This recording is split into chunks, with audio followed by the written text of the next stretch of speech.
ông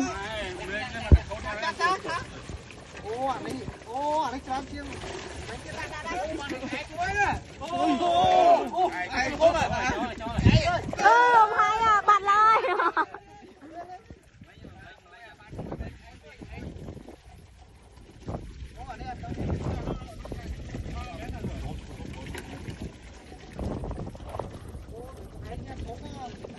sai lột bánh na sai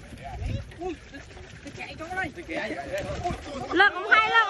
ông hai lợn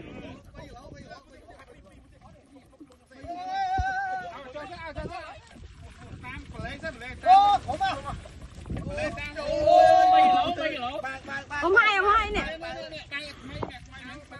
nhập cho thằng năng ấy thấy cái ai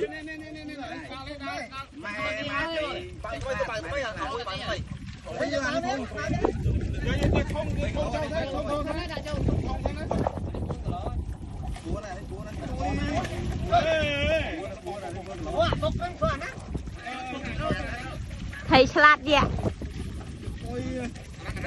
thầy salad gì ạ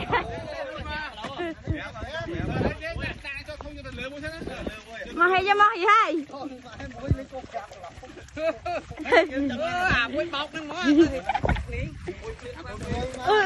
ông hai